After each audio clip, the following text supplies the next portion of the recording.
If you are pulling all of your energy in figuring this out, you take a better history.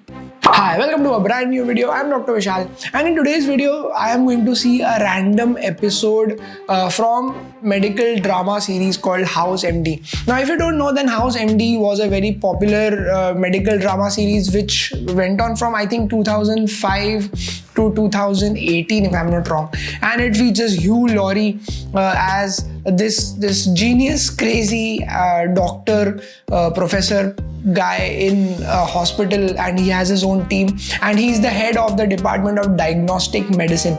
Now honestly, I've never heard of any such department outside that show, but in that department, he solves medical mysteries. He takes cases which other people could not have solved, and he looks for clues in persons' lives and his house and all of those things, and his team goes and helps him. They basically try to crack a problem, a medical symptoms, disease that nobody else could.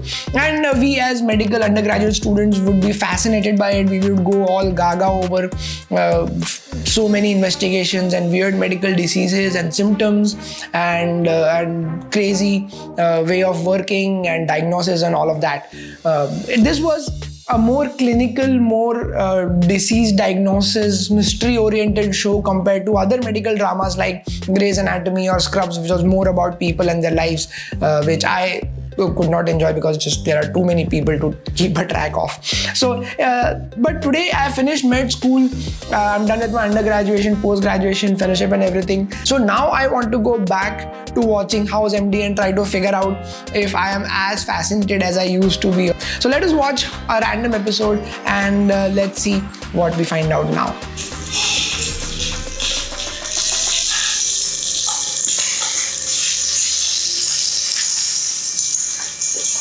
Back in an hour. Enjoy.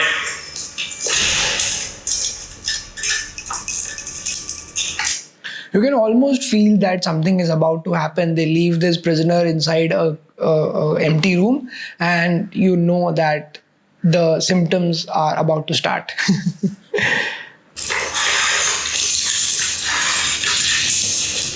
So so the point was that is it still interesting? And yes, it is still interesting. However, I am waiting for the medical part to come so that maybe I can, find out if it is medically, factually correct or not.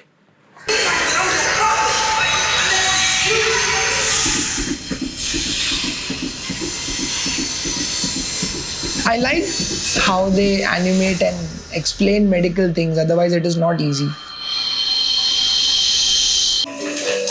You can't go in there. Who are you? And why are you wearing a tie? I'm Dr. Cuddy's new assistant. Can I tell her what it's regarding? Yes. I would like to know why she gets a secretary and I don't.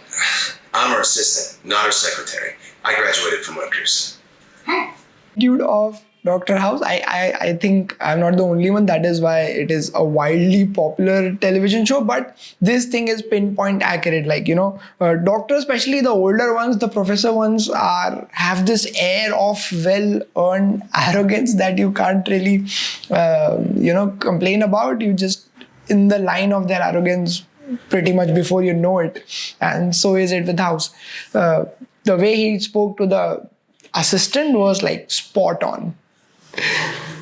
Well, I have already assigned Death Row Guy to Dr. Nolo. Nolo? Oh, I don't want to say anything bad about another doctor, especially a useless drunk. You are addicted to pain pills. But I'm not useless. Tell Nolo I'm taking over. Dr. Nolo is a board-certified cardiologist. Oh, good. I'm sure he'll explore all the usual options for why a guy's heart's... Well, to be honest, I've never really seen such enthusiasm for taking cases in a real hospital. Like my professors, maybe it happens behind the doors, I don't know. But prima facie, on the face of it, I've not seen somebody so enthusiastic and asking for a case that give me this case and I'm going to solve it. Talking to anybody. Where are we going? You were going to the clinic for 2 hours. Me? Why? Talk to Cuddy. She's got me going to Mercer State Prison, Capital Sentences Unit. Aren't there better ways to spend our time? So if you're not from a medical college, if you don't know how things work, then this is a very good example of how things happen inside medical college. There is always a hierarchy, and then there is a senior, the professor, and then the assistant professors, the lecturers, associates, and somewhere down on the bottom are the residents and the interns, and then the students. And generally the orders flow from top down, and your day could be ruined just like that. Junior, I just got a job at the university. They need a health clearance. Apparently, I'm a little anemic, so they made me get some more tests. Any family history of anemia? Not that I know of. You don't need a consult. You know the diagnosis. All she has is cough.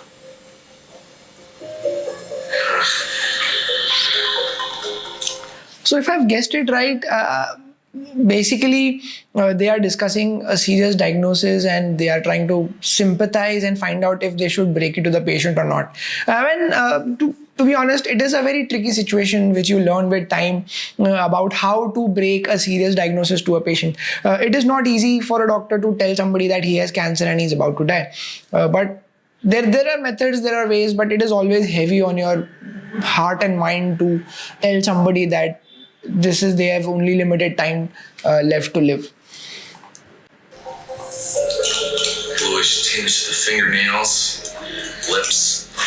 He's hypoxic. What's that mean? He's not getting enough oxygen. You know, people say you can't live without love. Well, oxygen's even more important. Fast. So do you. Is that a shock? Yeah. Oh. See, once I convince the clerk to take it to Judge Markham, she's a sucker for Yeah. arguments. All these things I've seen in medical dramas only, that there's a lawyer who works fast and things move around and things happen the way they should. I don't know US में शायद असली में ऐसा होता है. I will be surprised अगर ऐसा होता है, but अपने यहाँ तो ऐसा नहीं होता है. Just need to either deal with the file or never sit down again. Cindy Kramer. I told her you'd see her. You shouldn't have told her that. She's got metastatic squamous cell lung cancer, 6 months tops. Have you even looked at the x-ray? No, just guessing. It's a new game. If I'm wrong, there's some stuff there. A spot on an x-ray doesn't necessarily mean that she's terminal. I love children.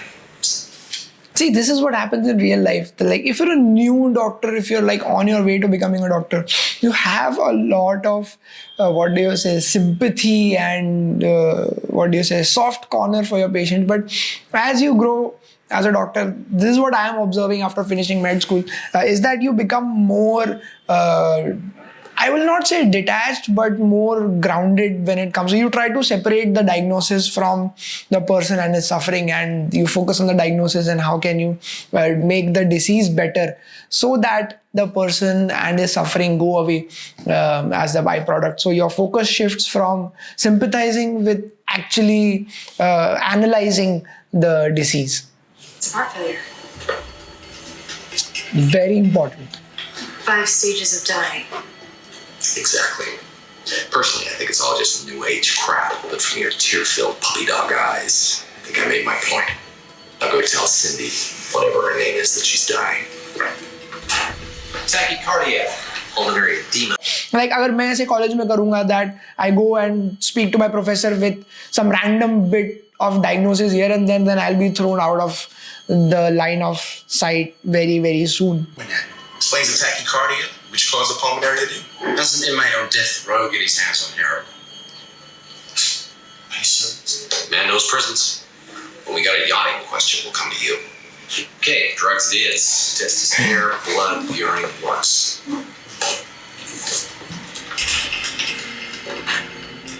ये चीज़ें ना सिर्फ US में होती है या ऐसी जगहों पे होती है जहाँ पे पेशेंट्स को जेब से पैसे नहीं देने होते हैं. इंडिया में ऐसा मैंने होते हुए नहीं देखा. इनफैक्ट मेडिकल कॉलेजेस में भी बहुत रेयरली होता है, because we are always restricted by what patients can afford, and you cannot just go and say हाँ hair check कर लो, blood check कर लो, ये check कर लो, वो check कर लो. You have to be judicious. You have to justify in real life what test are you going to do and why. But that is very important. But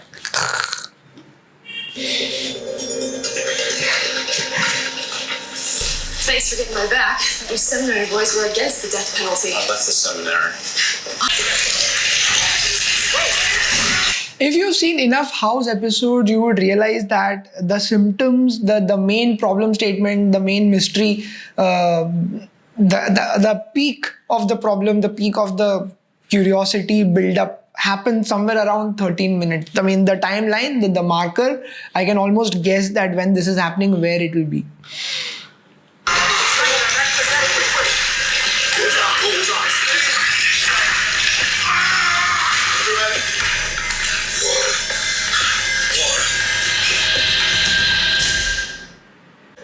Thing out of the ordinary. इतनी फुर्सत real life में नहीं होती है कि आप एक ही case को लेके एक भी दिन देख रहे हो, नेक्स्ट डे भी आप वही केस देख रहे हो, and they did not finish first day पे क्या हुआ है, all the doctors froze, they didn't really tell us what happened after that. But in real life this does not happen this way. You don't have the whole week to see one patient. Dreams enough for display purposes anyway. Hold on. Give me some painkillers or something. Tough guy like you don't need them. But forget that, numb me up, man.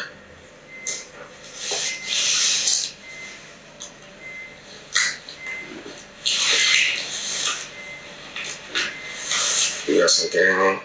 Let me see that. It's a Native American symbol. It means the force of life.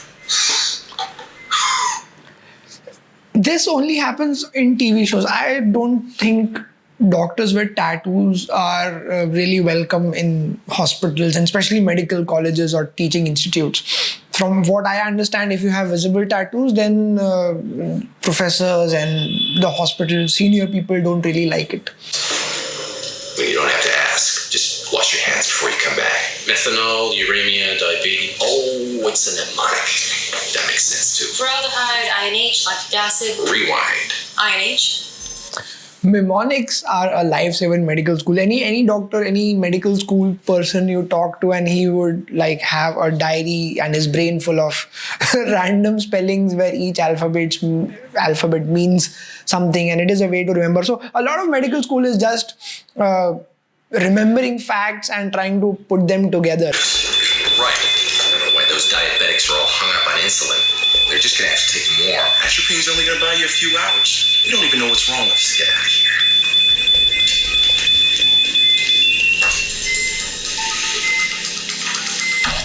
This does not happen in real life. If a patient is dying, no matter what you think about the situation, you like go and save him. Like it's a reflex. It doesn't matter what he's done before. If you're a doctor, you can save a life. You go and save a life. Not like Foreman, just standing and just looking at the monitor.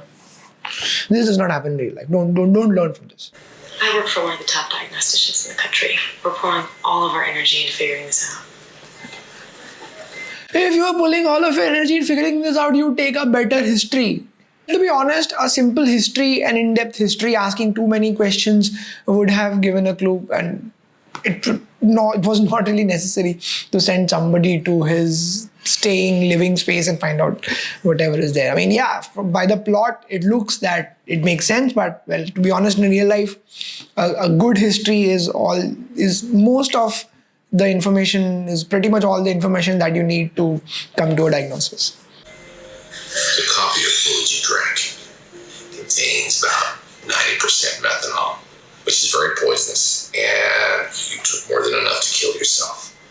The bad news is the alcohol you just drank contains so much ethanol that it's going to bind that nasty formic acid rampaging through your body, and you're just going to pee it out harmlessly. Man, you are drunk. Yes, I am. I also saved your life.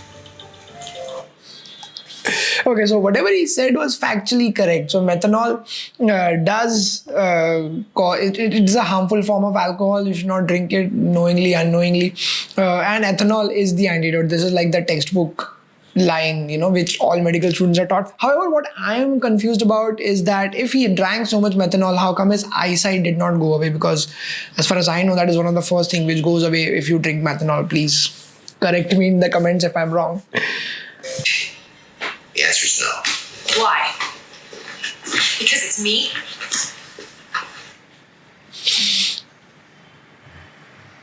Nobody talks to a professor like that.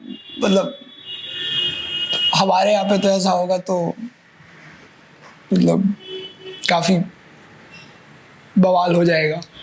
I'm over you. I've jumped on the bandwagon. I hate you, okay?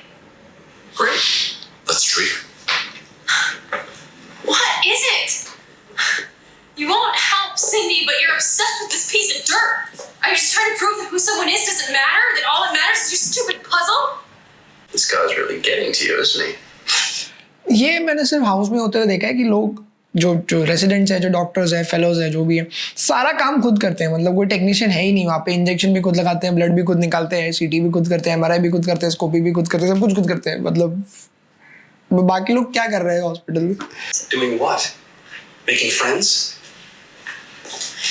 Cindy's divorced. She doesn't have any kids, no siblings, both her parents are It's not your job to be her friend. Do you understand? And it's not worth it. So I'd once asked a senior surgeon that what does it mean to be a good surgeon? What is the benchmark of being a surgeon? And this guy was Dr. Udwadia. He's like the father figure of all the surgeons, not just in India, around the world. And he said that the benchmark for a good surgeon is to be the doctor who has empathy for the patients. And this is something that I've been trying to tell everybody and also understand myself. There's a difference between sympathy and empathy from what I've understood. Sympathy is that you feel bad for yourself, but empathy is that you understand somebody else's pain. However, you also have to keep in mind that your job is not to get involved into the outcome of the disease, which the personal challenges the patient is facing. I mean, that is secondary. Your primary goal is to try to take away the disease and try to fix him and bring him back to normal as much as possible. So all said and done, I think my goal, the intention was to find out if this medical drama House MD series still fascinates me, and I think it still does. I mean, there are a lot of, you can say, factual problems or inaccuracies, and things are not right, but it is not like completely crap. So I think after having finished med school, now I have more agreement or a different way of looking at things the same way. I mean, when I was in med school, everything was fascinating, but now everything is more relatable when I'm on the other side of the college. So I hope you like this video. I hope it was fun enough to watch till the end. Let me know what do you think. If you really liked it, then share it with your friends, with your colleagues, with your batchmates, roommates, and if there's anything else that you would like to see on the channel, you would like to me talk about, then let me know in the comments down below. Very, very soon I'll see you in the next video.